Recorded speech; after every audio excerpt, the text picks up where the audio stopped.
Well, Bennett Kessler filed this following report.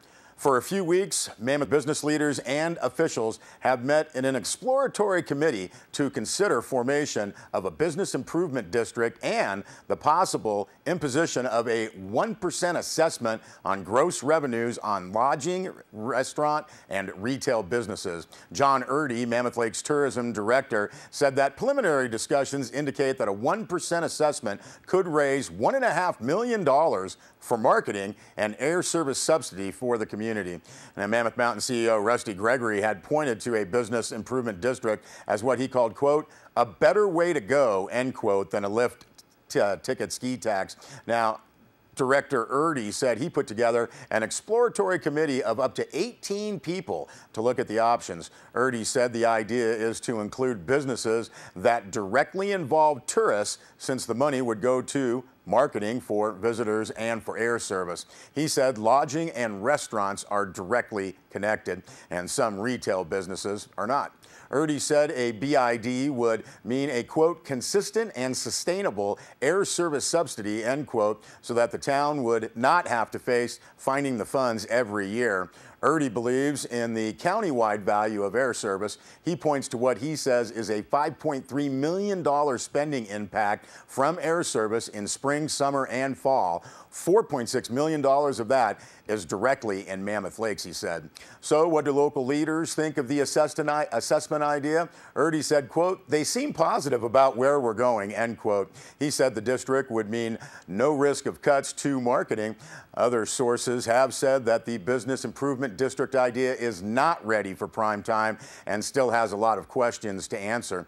The tourism director, however, remains confident. He points to the return on marketing investment and says that for every dollar spent, $136 are brought back to town and $4 in tax revenue goes to town government. Erdy said the exploratory committee has met 3 times and will meet again tomorrow on Thursday. Now, if you'd like to see more on this story, you can check out our website, sierrawave.net. Well, Bennett Kessler also filed this report.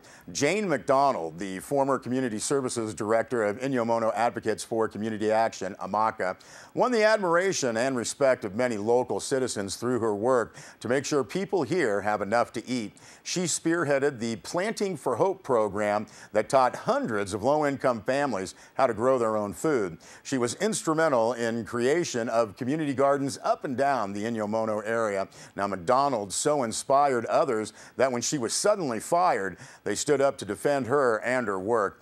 Residents now say that the new Amaka director has failed to return phone calls and letters about the future of garden programs. Director Lynn Bethel also refused to talk to Sierra Wave Media and only emailed back vague answers to pointed questions.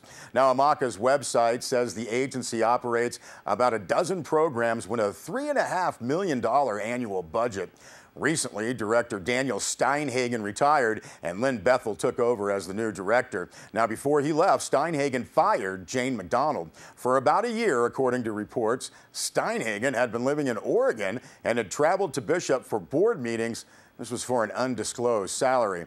Now, Sierra Wave Media spoke with some who worked with Jane McDonald and had voiced their strong dismay about her termination and the uncertain future of garden programs. Now, at a late September Amaka board meeting, the public comment period was filled with concerned citizens. They said the board and new director gave no response to their concerns then and still haven't. Now, Hannah Murray, a Master Gardener Coordinator for Inyo and Mono counties, said the University of California had a partnership with Amaka through the quote, close collaboration with Jane to empower people to grow their own food, end quote. Now, Murray said she sent a letter to Amaka after McDonald was terminated, and she asked what role the gardening program would now take. Now, as of our news time, Murray had not received a response. She said others have written to Amaka with the same concerns, and said Murray, there are a lot of letters and no response. Now, Maggie Phelps worked with McDonald on garden projects for 2 years and said she was impressed with her support, enthusiasm, and ability to build collaborations up and down the valley. She got me involved, said Phelps. She said when she heard McDonald was fired, she was, quote, upset. There didn't seem to be a valid reason, end quote. Now, in light of the community upset Over the uncertainties of the garden program, Sierra Wave Media asked Director Lynn Bethel some questions. She refused to speak on the phone and would only answer emailed questions. Now, to the firing of Jane McDonald, Bethel wrote that personnel issues are confidential. To the repeated concerns that she would not answer letters and calls, Bethel said, quote, Amaka welcomes public comment at each Board of Directors meeting. Now, Bethel said Amaka administers the Planning Hope program, but did not comment on partnering with all the local citizens and landowners. Bethel also wrote that she looks forward to, quote, strengthening the longtime collaborations that Amaka has, end quote. Jane McDonald filed a grievance in response to her termination, and she has also received no response. The next Amaka board meeting is Thursday, tomorrow, November 15th. That'll be taking place at 2 p.m. in the Title Building in Bishop. Well, Bennett Kessler also filed this story. In 3 weeks, as it stands now, the Mammoth Town Council will make the final decision on how to restructure their town government. At a special meeting Tuesday night, the council heard about the issue of how to save Whitmore Pool with Measure R tax money, how to raise taxes and get out of the huge debt, how to avoid trouble by not cutting police, and how business leaders continue talks over a business improvement district. Now, members of the Mammoth Recreation Commission, who met Tuesday, offered up 2 options at Tuesday night's council meeting on the use of Measure R money for Whitmore Pool. Now, Plan A suggests the town find money somewhere else. Plan B calls for use of Measure R money for 2 years with plans for improved recreation facilities after that. Recreation Commissioner Bill Saucer said commissioners themselves are divided on what to do.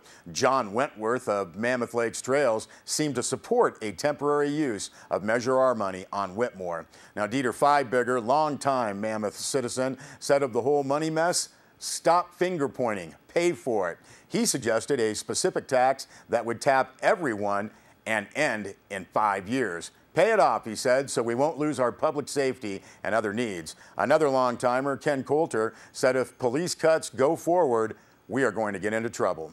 Now, Councilwoman Jo Bacon did not support a loan from Measure R since it would be very difficult to pay it back. She did not rule out use of Measure R money.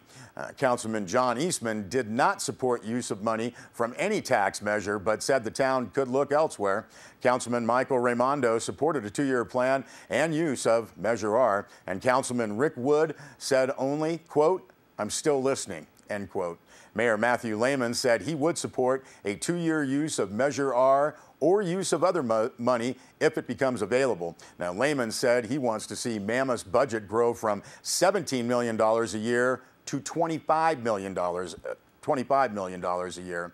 Now, Mariana Marashiva Martinez spoke briefly again about possible taxes that the public could vote on. She said they would have to be brought forward by January or February for a special election. She and Tourism Director John Erdy spoke of the Business Improvement District idea, and you can check out our website, sierrawave.net, for Erdy's complete explanation. The bottom line, this would mean a possible 1% assessment on lodging, restaurants, and some retail to raise $1.4 million for air service subsidy and some marketing. The council's next meeting at this point comes up on December 5th. And while trying to keep Whitmore Pool open, a public ribbon-cutting ceremony will be held Saturday for the new track and field facility at Whitmore Regional Park. A brief program will precede the ribbon-cutting event, and that will be followed by an inaugural lap around the new facility. Now, a press release notes that for the past 5 years, the High Sierra Striders, Mammoth's local running club, has led the effort to bring a 9-lane, high-performance, all-weather polyurethane running track and top-notch synthetic turf infield, and that's going to be for football and soccer, to the Eastern Sierra. Now, construction of the project, managed by the town of Mammoth Lakes, began July 9th and will conclude in a few weeks.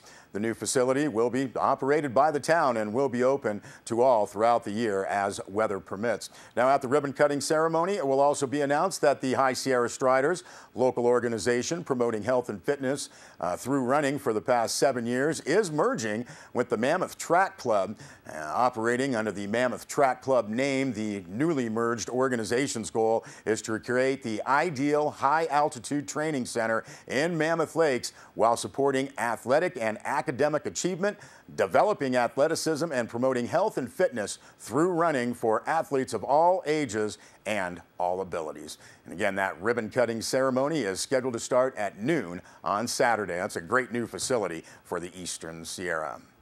We'll be back with more news.